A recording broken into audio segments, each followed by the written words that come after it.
हाँ जी, तो मैं आपको अब करवा रही हूँ Bayes theorem. Bayes theorem, Bayes theorem क्या है बेटा? मीन्स आपको दिया हुआ होगा probability A given that B has happened. आपको निकालना होगा what is the probability of B given that A has happened. इसके लिए मैं एक एग्ज़ाम्पल ले रही हूँ, इजी एग्ज़ाम्पल लेके समझाऊंगी।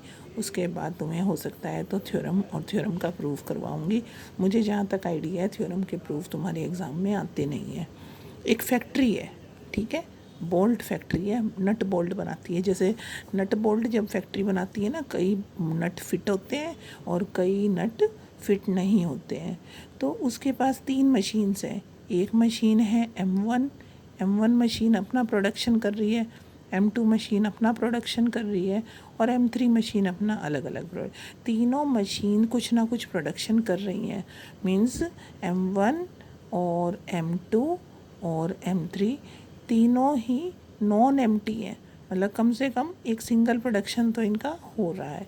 तो यहाँ पर हम इसको लिख देते हैं they are non empty. First चीज़ ये है। दूसरा, M1 M2 का जो इंटरसेक्शन है वो 5 है, ठीक है।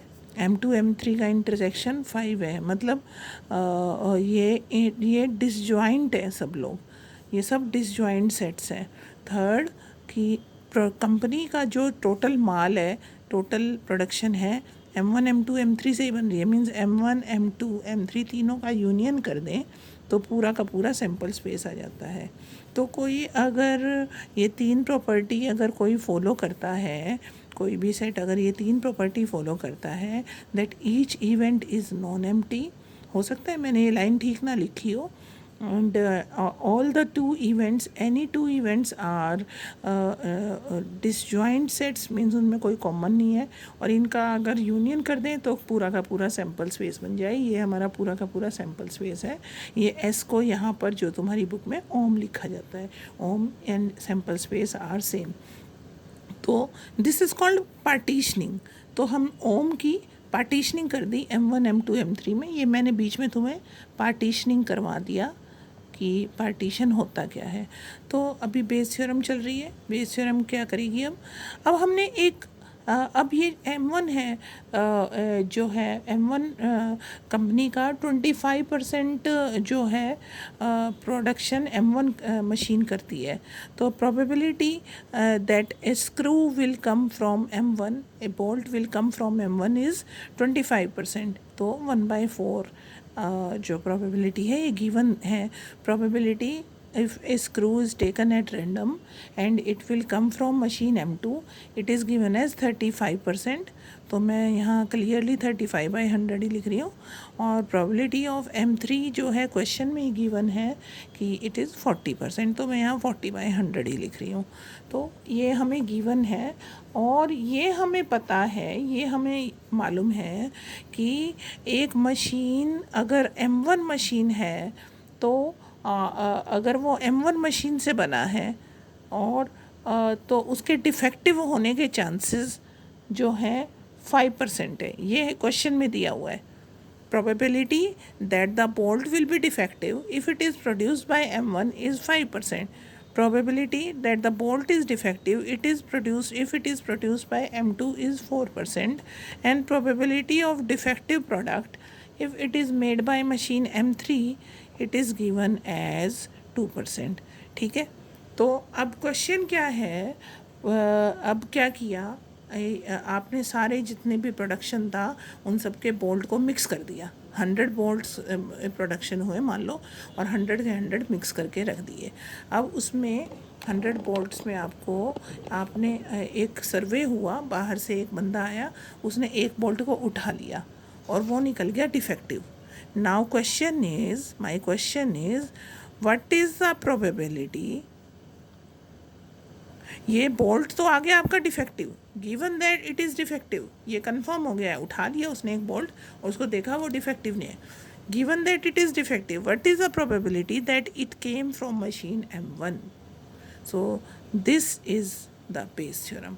अब आप देखो, प्रोबेबिलिटी D गिवन M1 दिया हुआ था, पूछा क्या है? Probability M1 given D। तो इसके लिए हम लोग बेस थ्योरम अप्लाई करते हैं और इसका फॉर्मूला क्या होता है वो मैं लिखने वाली हूँ। तो इसका फॉर्मूला होता है, बेस थ्योरम का फॉर्मूला लिख रही हूँ और ट्राई करूँगी, इसको प्रूव भी करवा दूँगी बाद में। तो इसका फॉर्मूला होता है प्रोबेबिलिटी डी गिवन m1, जो लर्न कैसे करते हैं इसको, m1 गिवन d होता है ना, तो d गिवन m1 कर देते हैं into probability m1 divided by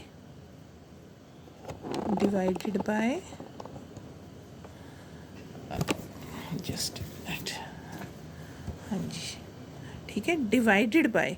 अब यहाँ पर क्या आएगा, यहाँ पर आएगा प्रोबेबिलिटी, यही लाइन फिर से आएगी, probability d given m1 into probability m1, फिर एक और टर्म आएगी, सीधा सीधा चलेंगे, वीडियो में जगह नहीं है मैं नीचे लिख रही हूँ, plus probability d given m2 into probability m2 plus probability d given m3 into probability m3।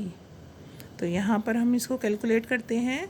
So this will give you the probability that A bolt is found defective. What is the probability that it came from machine m1, मतलब कि posterior और prior probability उल्टी हो गई। यहाँ था d given that m1, पहले क्या हुआ, m1 हैपन हो गया था। What is the probability that it is defective, तो यहाँ 5% दिया हुआ था, उल्टा पूछ लिया। अब आपको पता है कि पहले डी हो गया है, मीन्स डिफेक्टिव बोल्ट आ चुका है। What is the probability that it came from m1। अब ये सभी वैल्यूज़ आपके पास है।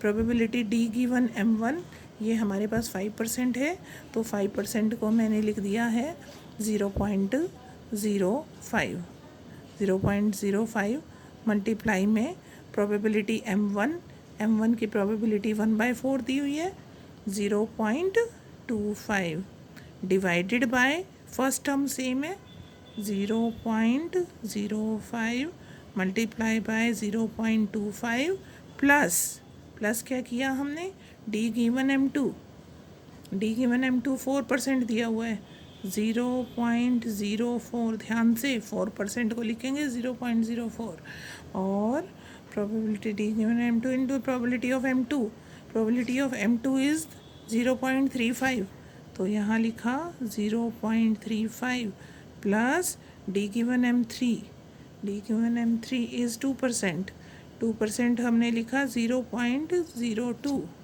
ठीक है बेटा, और प्रोबेबिलिटी ऑफ m3 इज़ 40% 0.4, तो इसको हम सॉल्व कर लेंगे। 0.25 into 0.05, this will come out to be 125, this will be 125 divided by 345,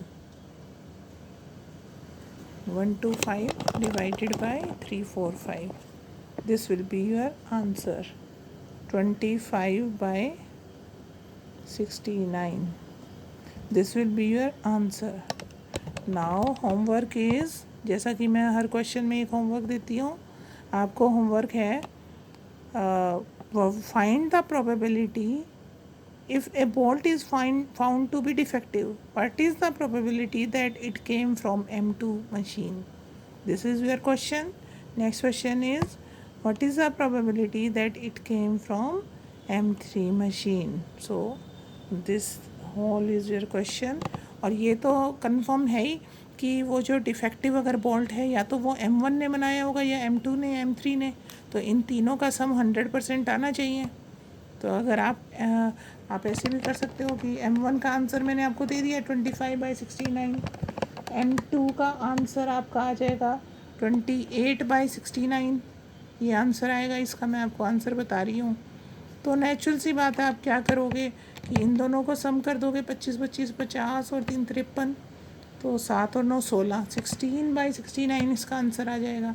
1 में से सब्ट्रैक्ट कर दो इन दोनों के सम को, अगर 1 में से सब्ट्रैक्ट करोगे तो m3 का ही आ जाएगा।